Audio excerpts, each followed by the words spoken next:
जी अस्सलाम वालेकुम to everyone, welcome back to another class of Primera P6। आज की क्लास में हम बात करेंगे कैलेंडर्स की। प्राइमेरा P6 में हमारे पास कौन कौन से कैलेंडर अवेलेबल हैं, उनकी क्या क्या टाइप्स हैं, उनको स्टेप बाय स्टेप हम डिफ़ाइन करेंगे और एक न्यू कैलेंडर को P6 में कैसे क्रिएट करते हैं हम ये सीखेंगे। दिस इज़ मी इंजीनियर रज़ा चुगताई। चलिए स्टार्ट करते हैं।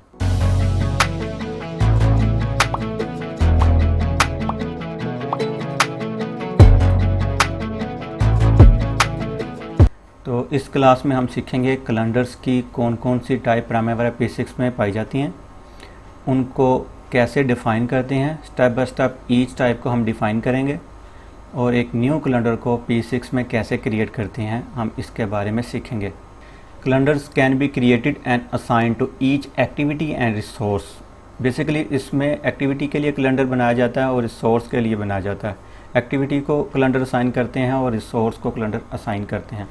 Calendar assignments are used to schedule activities and level resources. An unlimited number of calendars can be created. इसमें हम unlimited number of calendars को create कर सकते हैं, जितने मर्जी आप चाहें कैलेंडर आप बना सकते हैं। The activity type determines whether the activity calendar or resource calendar is used during scheduling. इसमें जब हम एक्टिविटी कैलेंडर असाइन करते हैं तो वहाँ हम प्राइमेरा P6 को ये बताएंगे कि हमने रिसोर्स कैलेंडर को असाइन करना है या एक्टिविटी कैलेंडर को असाइन करना है। What are the types of calendars available in P6? There are 3 types of calendar available in Primavera P6. सबसे पहले हमारे पास आता है global calendar, then resource calendar and the last one is project calendar. What is global calendar? Contains calendars that can be used by all projects in the database. Global calendars इस्तेमाल किया जाता है तमाम प्रोजेक्ट एक same database में मौजूद हों उस पर ऑटोमेटिकली इस्तेमाल किया जाता है। Available for all resources and activities in the database. Second one is the resource calendar, contains separate calendar for each resource. सिर्फ रिसोर्स के लिए बनाया जाता है और रिसोर्सेज को असाइन किया जाता है। फॉर एग्जांपल आपका कोई रिसोर्स जो है वीक में 5 डेज़ अवेलेबल होगा या 3 डेज़ अवेलेबल होगा, तो उसके हिसाब से हम एक कैलेंडर क्रिएट करते हैं जो हम रिसोर्सेज को असाइन करते हैं कि ये एक स्पेसिफिक जो रिसोर्स है इसकी जो एक्टिवनेस है वो ड्यूरिंग द वीक किन डेज़ में अवेलेबल होगा। The third one is the project calendar, contains a separate pool of calendar for each project available for the current project only. तीसरी किस्म का जो कैलेंडर है वो स्पेसिफिक किसी खास प्रोजेक्ट के लिए बनाया जाता है। तो जी अब हम अपने सॉफ्टवेयर की तरफ मूव करते हैं और देखते हैं कि P6 में जाके कैलेंडर को कैसे क्रिएट करते हैं। तो यहाँ से मैं एप्लीकेशन को लॉन्च कर लेता हूँ, पासवर्ड लगा देता हूँ। तो ये हमारी एप्लीकेशन लॉन्च हो रही है। जी एप्लीकेशन लॉन्च हो चुकी है। तो सबसे पहले मेन्यू बार में आपने एंटरप्राइज़ की टैब को सिलेक्ट कर लेना है। ड्रॉप डाउन लिस्ट से आपने कैलेंडर को सिलेक्ट कर लेना। हमारे पास वही सेम 3 टाइप्स अवेलेबल हैं जैसा कि हमने ऑलरेडी डिस्कस किया है। एक ग्लोबल कैलेंडर होता है, एक रिसोर्स कैलेंडर होता है और एक प्रोजेक्ट कैलेंडर होता है। रिसोर्स स्पेसिफिक कैलेंडर को रिसोर्स कैलेंडर बोलेंगे और किसी स्पेसिफिक प्रोजेक्ट के लिए जो कैलेंडर बनाया जाएगा उसको प्रोजेक्ट कैलेंडर कहा जाएगा। ग्लोबल कैलेंडर जो ऑल प्रोजेक्ट पे यूज़ किया जा सकता है, जो एक डेटाबेस पे जितने भी प्रोजेक्ट्स होंगे वो यूज़ किया जा सकता है। पहले ग्लोबल को सिलेक्ट किया, यहाँ पे हम चाह रहे हैं कि कोई कैलेंडर क्रिएट करना। तो राइट साइड पे हमारे पास इधर ऐड का ऑप्शन है, यहाँ से हम ऐड करेंगे। किसी एक को असाइन करके उसमें हमने एडिट करना है। अब इधर मैं कोई भी नाम रख लेता हूँ जैसे कि ABC group of company calendar, ये मैंने नाम रख लिया। अब इसको मैं मॉडिफाई कर लेता। अच्छा, अब हमारे पास ऊपर 2 ऑप्शन अवेलेबल हैं। First one is total work hours per day and second one is detail work hours per day. हम जोन सी ऑप्शन सिलेक्ट करेंगे यहाँ पे डिस्प्ले में शो हो जाएगी। यहाँ पे टाइम शो हो रहा है कि ये जो बार है ये 30 मिनट्स की है, दैन सेकंड बार भी 30 मिनट्स की है, मीन के 1 आवर को डिवीज़न की हुई है। अब यहाँ पे नीचे 2 टैब्स हैं हमारे पास। पहला टैब है वर्क वीक, जिसको हम ओपन करके देखते हैं तो इसमें हमारे पास एक वीक के टोटल डेज़ बताए गए हैं। आपने कितने डेज़ का वीक बनाना है। फॉर एग्ज़ाम्पल मैंने 6 डे वर्किंग का एक कैलेंडर क्रिएट करना है, तो मैं कह रहा हूँ कि संडे हमारा ऑफ होगा। मैं संडे को सिलेक्ट नहीं करूँगा, मंडे को सिलेक्ट करूँगा और मैं शिफ्ट प्रेस करके सैटरडे को प्रेस करूँगा। तो ये मैंने 6 डे को सिलेक्ट कर लिया। यहाँ से मैं बताऊँगा कि एक दिन में कितने घंटे काम करना है, जो आवर्स पर डे हैं वो मैं यहाँ से सिलेक्ट करूँगा।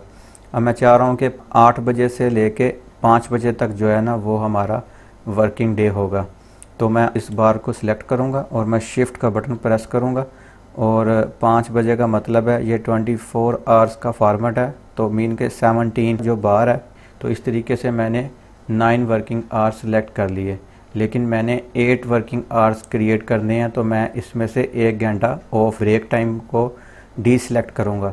अब फॉर एग्ज़ाम्पल मैं चाह रहा हूँ कि 1 से 2 जो है वो ब्रेक हो, तो मैं पहले इस जो मैंने ये सिलेक्ट किया है इसको मैं वर्क असाइन कर दूंगा।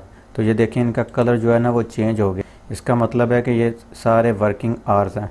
अब आपने कोई डीसेलेक्ट करना है तो आपने उसको सिलेक्ट किया और इधर से नॉन वर्क कर दिया, ये सिलेक्ट किया इधर से नॉन वर्क कर दिया।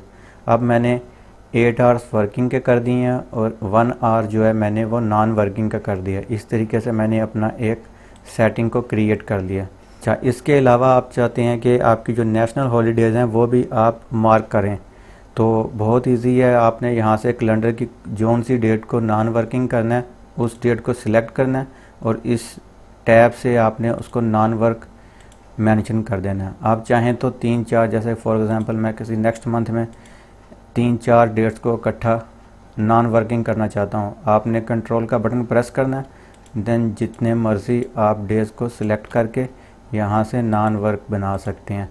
इसी तरीके से आप अपने नेक्स्ट पूरे ईयर का जितने भी इवेंट आ रहे हैं, जिस इवेंट में जो जो हॉलीडेज़ आ रही हैं, आप वो सिलेक्ट करके यहाँ से नॉन वर्क कर सकते हैं।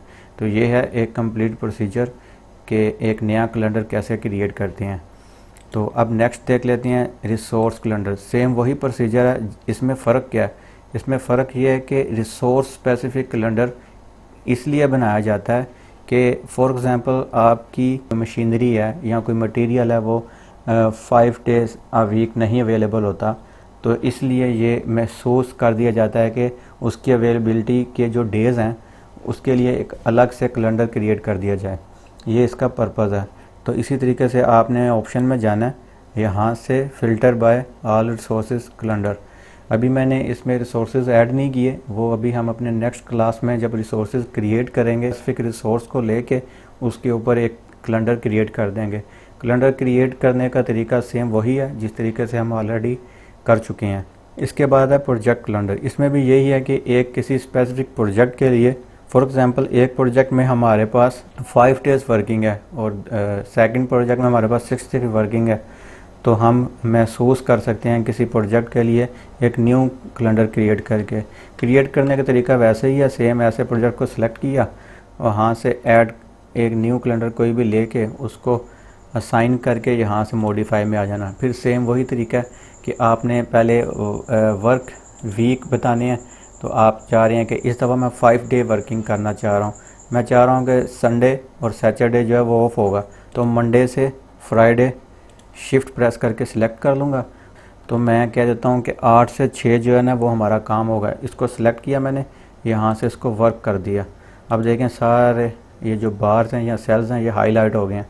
अब इसमें से आप कोई नॉन वर्क आवर्स बताना चाहते हैं या ब्रेक टाइमिंग बताना चाहते हैं, तो इस बार मैं कह रहा हूँ कि मेरी जो ब्रेक है वो 12 से 1 होती है, तो मैं इसको 12 को सिलेक्ट करूँगा और नॉन वर्क कर दूँगा।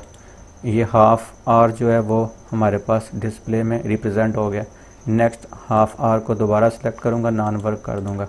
तो इस तरीके से आप अपने कैलेंडर पे सेटिंग्स जो हैं वो क्रिएट कर देंगे, तो वो आपका कैलेंडर क्रिएट हो जाएगा। अब बात आती है कि ये जो कैलेंडर हमने क्रिएट किया है इसको अपने प्रोजेक्ट पे असाइन कैसे करना है।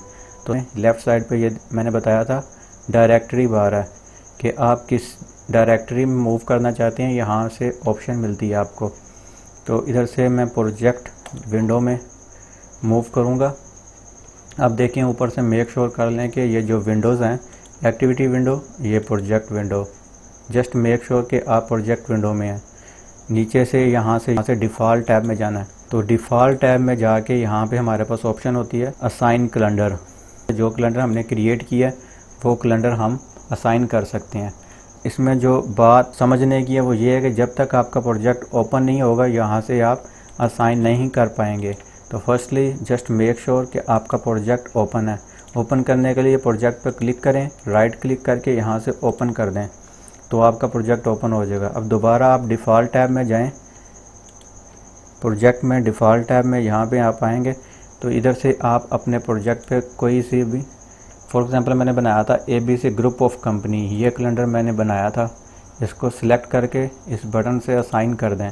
अब इस प्रोजेक्ट में आप जितनी भी फर्दर एक्टिविटीज़ ऐड करेंगे उस पर ऑटोमेटिकली ये कैलेंडर असाइन हो जाएगा। इसमें समझने की बात ये है जो एग्जिस्टिंग एक्टिविटीज़ हैं वहाँ पे ये कैलेंडर असाइन नहीं होगा। जो न्यू एक्टिविटीज़ ऐड होंगी जस्ट उन्हीं पे ये कैलेंडर असाइन होगा।